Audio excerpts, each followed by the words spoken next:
croire en désir, c'est sentir la vie, c'est tellement beau. Il y a des sensations à l'intérieur de soi qui sont... C'est plus un rêve. Dans la vie de tous les jours, c'est tellement triste tout ce qu'on entend que ça, c'est merveilleux, c'est à peine croyable.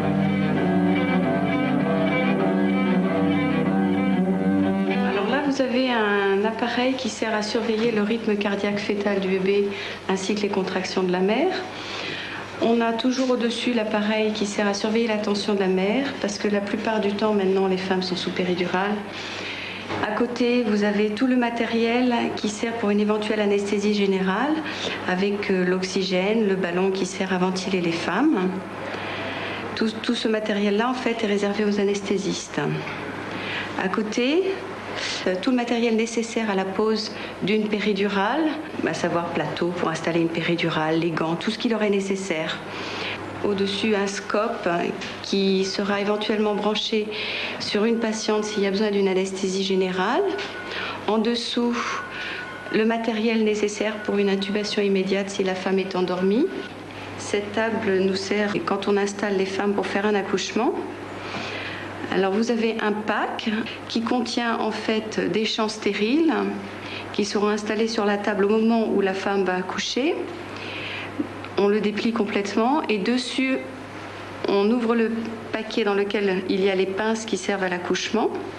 En dessous, vous avez simplement un bac pour récupérer le placenta et le deuxième plateau de pinces qui sert à recoudre une éventuelle épisiotomie. Et en principe, on a tout qui est prêt pour accoucher une femme.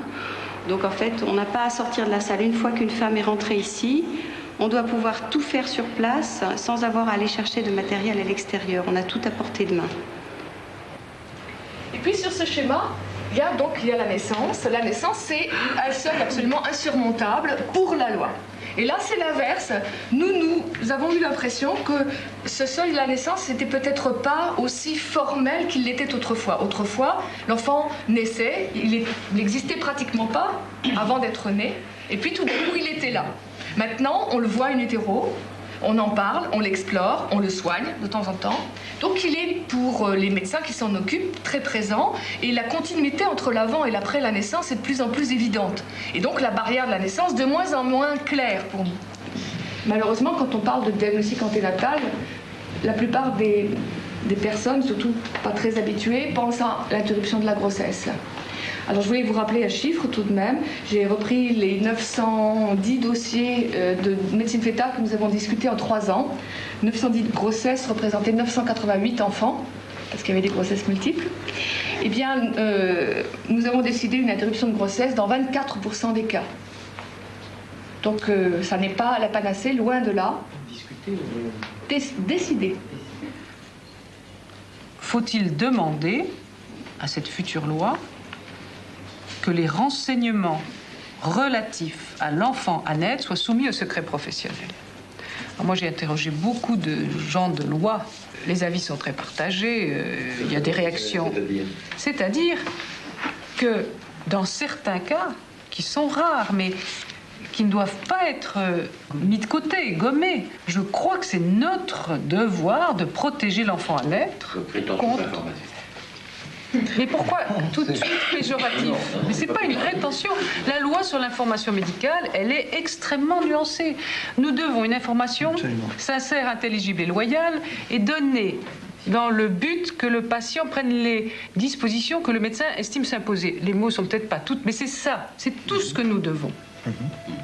Et on doit donner que les risques les plus fréquents statistiquement et les mots sont très très précis dans l'imprécision. Donc ne dites pas rétention d'information, c'est donner une information dans le souci de l'intérêt de notre patient. Bon, moi je suis néonatologiste, je ne suis pas accoucheur, donc mon patient c'est tout de même l'enfant à naître. Je crois qu'il faut s'entourer de toutes les précautions et éventuellement retarder, non pas retenir l'information. Mais il faut voir que les femmes, quand même, quand elles voient que l'échographiste a un regard inquiet sur son écran, elles voient tout de suite qu'il y a quelque chose d'anormal. Elles vont poser des questions et ça aboutira forcément à une interruption dite médicale. On a une information qui est létale, car c'est leur droit aux parents de répondre « Je ne veux pas d'un enfant qui a cette malformation et je veux une interruption médicale de grossesse ». Donc l'information a été donnée dans un sens tel qu'elle a débouché sur la mort. Je vous assume, je ne sais pas redresser des situations. Dans un quart des cas, je ne sais pas le faire. Parce que les mots ont été dits, on a attendu, on a laissé la femme mariner, on a attendu, on a refait une écho. Ça fait 1 mois qu'ils vivotent avec cette malformation. Bon, c'est pas très bien. Et moi, quand ils arrivent, c'est trop tard. C'est pas possible. À moins Et j'arrive assez souvent à cette schizophrénie complète de dire, moi, écoutez, je vous comprends, mais moi, je signe pas. Et ils comprennent très bien, parce que moi, je leur dis ici, il y a 63 lits d'enfants qu'on opère tous les jours pour ces malformations. Alors, si je signe l'interruption, comment voulez-vous que moi, je continue à travailler ? Alors, ils comprennent, ils sont gentils, ils comprennent. Souvent, que ce soit conscient ou inconscient, le niveau social des parents, leur capacité intellectuelle à comprendre le handicap, à comprendre l'adaptation qu'il faut y avoir, et leur structure psychique, c'est quelque chose qui, consciemment ou inconsciemment, fait partie d'une certaine évaluation et d'une certaine décision. Et il y a quelque chose que je sais d'autant plus en tant que psychiatre, à savoir l'absence d'égalité des enfants devant la vie, devant tout. Et je l'accepte très mal quand c'est une absence d'égalité devant la mort. Et quand je me rends compte qu'on intègre dans des décisions de mort cette évaluation des parents. Je ne sais pas si ça... L'infanticide est une forme de meurtre ou est-ce qu'on dit qu'il n'y a meurtre qu'au-delà? Oui, c'est dans la catégorie des meurtres. C'est ça, la peine encourue est moindre. C'est vraiment le problème, c'est qu'un enfant, quand il n'est pas déclaré, il n'a pas la même valeur. On tient compte aussi de la qualité de l'auteur. La peine encourue par qui ? Oui, donc c'est la mère qui est... donc à partir du moment où c'est la mère qui commet l'acte, effectivement, dans ce moment un petit peu critique qu'est la prénaissance, le législateur de l'époque, au moment du code pénal, avait considéré qu'il y avait lieu d'être un peu plus indulgent à son égard, du fait qu'elle n'avait pas tout à fait sa pleine responsabilité. Ça renvoie plutôt à des notions de responsabilité, du fait que, par définition, on considère... Quand on fait une interruption de grossesse et que l'enfant naît vivant et qu'on fait un geste postnatal, c'est ce qui se passe. Et le juge Michaud, qui faisait partie d'une commission au ministère, avait répondu qu'il nous déconseillait d'agir ainsi et que qu'il n'imaginait pas qu'un tribunal pourrait condamner un médecin qui aurait fait un geste de mort après, mais qu'il nous conseillait quand même très vivement de faire un féticide avant l'interruption de la grossesse. C'est-à-dire de le tuer dans le ventre et ensuite... C'est une hypocrisie. Et super. Quoi, Lucien? Bah, allez où? Quoi? Bah, je reste là, Lulu, ou tu veux que j'aille? Non, je n'ai pas. Il sort ou pas, celui-là? Attends, c'est celui-là. Il est bon, celui-là? Viens, maman, hein. Le bleu. Ah, il y a de l'eau. Tiens, voilà. Attends, regarde. Alors moi, j'étais pas du tout pour l'avortement. Alors, ce qu'il y a, c'est que je savais pas dans quoi je m'embarquais. Maintenant, je sais, mais au début, je savais pas. Mais de toute façon, ça n'aurait pas changé... ça n'aurait rien changé pour moi au niveau de ce que j'avais décidé, parce que... Enfin, en ce qui me concerne, la vie, c'est quelque chose d'important et on peut pas... pour moi, je n'aurais pas décidé enfin, je veux dire que si la vie, elle n'avait pas envie d'être là, elle ne serait pas là, mais j'aurais rien fait pour tenter à nuire à cette vie. Et ce qui est dommage, d'ailleurs, c'est qu'on ne nous ait pas informé plus de comment ça allait se passer. Peut-être vers 6 mois et demi, je crois, j'ai dû demander un rendez-vous avec un médecin pour m'expliquer comment ça allait se passer l'accouchement, qu'est-ce qu'on allait faire au bébé, combien de temps que ça allait durer, enfin... Ça, je trouve que c'est des choses qu'on peut demander, qu'on peut nous dire, qu'on peut expliquer aux parents sans aller demander, quoi. Si j'avais pas demandé, j'aurais accouché, puis c'est tout, hein. Bon, j'étais pas accablée parce que je savais qu'il va être pris tout de suite, et puis en même temps, je m'étais préparée à la séparation. Donc, quand on se prépare, c'est pas la même chose que quand on vous le dit on vous le dit, Virginia. Et donc, je m'étais préparée. Et en fait, je m'étais tellement bien préparée que psychologiquement, il fallait absolument que j'ai des forces pour combattre. C'était ça le plus important, c'était le combat que j'allais mener. Mais en même temps, je ne pensais pas que ça allait durer aussi longtemps. Moi, je suis rentrée en urgence. Donc, je suis rentrée, on m'a déshabillée, on m'a mise en salle de travail et j'ai travaillé, quoi. J'ai bossé. J'ai bossé et j'ai fait du sien, quoi. Donc, en fait, là, on inspire, on souffle. Quand on sent venir la contraction, puis on inspire en abdominal, c'est-à-dire par le ventre, on bloque l'air, on tire comme ça sur les bras, un peu comme si on ramait, et on pousse. Et je souffle, quand je ne peux plus pousser, je réinspire en abdominal, on bloque, et on pousse. Voilà. Et je souffle, et j'attends la contraction d'après. Alors là, je vais vous montrer les mêmes choses, simplement avec l'émotion et la colère en plus. Hein. Donc, à quoi ça sert? Quand je vous dis ça, c'est parce que le seul moment où la mère peut agir sur la vitesse de l'accouchement, c'est à ce moment-là. Ça va être sa façon de pousser qui va changer quelque chose à la vitesse de l'accouchement. Un corps de femme, ça contient des avortements, ça contient des fausses couches, ça peut éventuellement contenir des accouchements prématurés, au moins en puissance. C'est-à-dire que tant qu'elle n'est pas à 8 mois, elle sait qu'elle a la possibilité de mettre au monde un enfant prématurément. Et à partir de 6 mois, elle se le dit. Je veux qu'il reste encore là, parce que là, j'étais à la maternité. On m'a dit, il faut rester allongé, parce que c'est trop tôt, et vous avez des contractions. Et on m'a filé des médicaments. Et ça me fout la trouille de croire qu'il va déjà sortir, parce que je commence à... En fait, j'étais pas très bien, donc je suis allée au ce qu'ils appellent les urgences de la maternité, où j'ai déjà commencé par attendre 3/4 d'heure, et où j'ai vu un médecin, d'abord en consultation, et avec ce que je lui disais, je suis montée directement en salle de naissance, sans avoir d'autres explications par rapport à ce qui se passait. Bon, et c'est à la suite de ça que j'ai été mise sous perfusion. Et j'ai accouché le lendemain du jour où je suis arrivée, alors que j'avais eu aucun signe de quoi que ce soit avant de débarquer à la maternité. Quand une femme arrive et qu'elle devrait accoucher, qu'on sait qu'il va y avoir un accouchement prématuré et que les contractions... Bon, le premier travail d'accompagnement, ça consiste... Alors, c'est pas possible, mais en même temps, c'est ça qu'il faut faire. C'est-à-dire, accélérer le processus de fin de grossesse. C'est-à-dire, en quelques heures, il faut qu'elle termine et qu'elle arrive à accoucher. C'est-à-dire qu'elle arrive à le mettre au monde, cet enfant, et qu'elle arrive à s'en séparer pour pouvoir l'aider, quoi. C'est-à-dire, à faire un accouchement. Parce que ça peut être une expulsion, ce qui n'a rien à voir entre accoucher et expulser. Hein.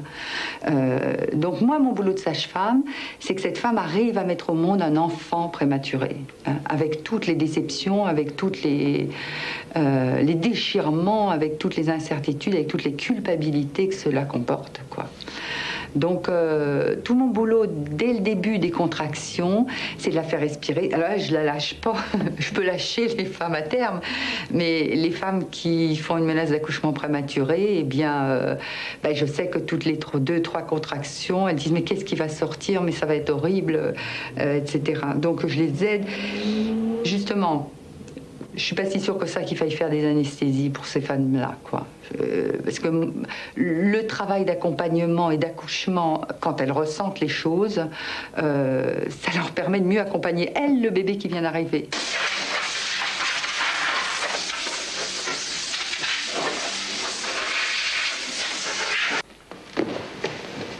Quand je suis arrivée aussi à la maternité, j'avais mon autre gamin à récupérer à la sortie de l'école. Donc il fallait que je donne différents coups de fil. Et c'est la sage-femme qui s'est occupée de les passer. Donc elle a eu la directrice et elle lui a expliqué que je ne pouvais pas venir chercher le gamin à la sortie de l'école parce que j'étais en train de faire une grave menace d'accouchement prématuré. Bon, et c'est la première fois là que j'ai entendu concrètement des choses qui pouvaient m'arriver.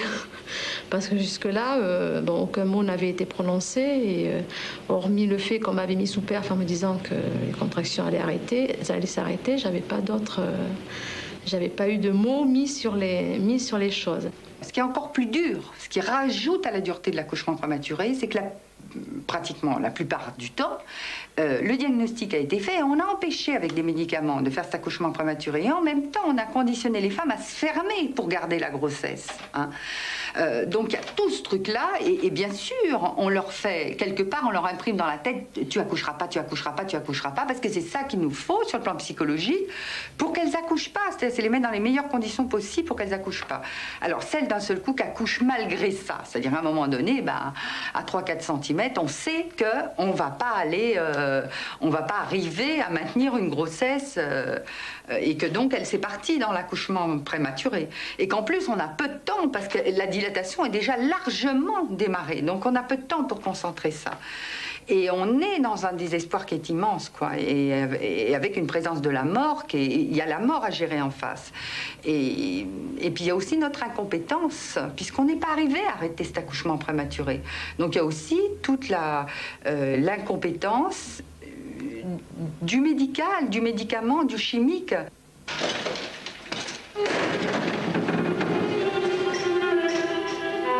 Toute la nuit, donc, je suis restée aussi en salle de naissance. Donc, mon mari était là aussi. On a discuté de pas mal de choses, et notamment de l'éventualité d'aller dans un autre établissement si je devais effectivement accoucher. Et quand j'ai posé cette question-là à la sage-femme, le lendemain, savoir si oui ou non je devais maintenant choisir d'aller dans un hôpital avec une structure pour enfants prématurés à proximité, on m'a dit que c'était trop tard, que j'allais accoucher dans les minutes qui suivaient. Et donc elle m'a dit, j'appelle le SAMU, tu vas accoucher d'une minute à l'autre.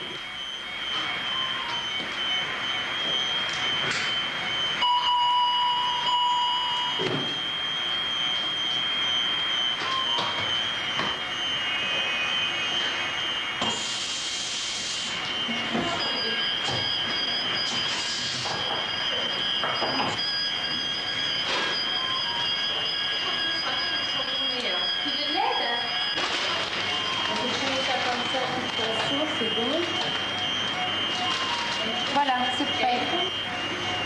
Bon, et c'est comme ça que je suis remontée en salle de travail. Le temps que je monte, le SAMU était déjà arrivé.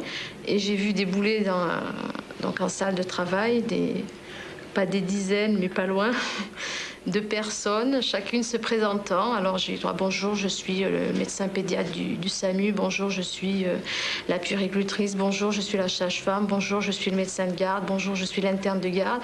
Et je voyais rentrer des gens. Bon, déjà au niveau intimité, on peut faire mieux. Et bon, il y avait que des gens que je ne connaissais pas du tout et qui pour moi n'avaient rien à faire dans la pièce. Donc j'ai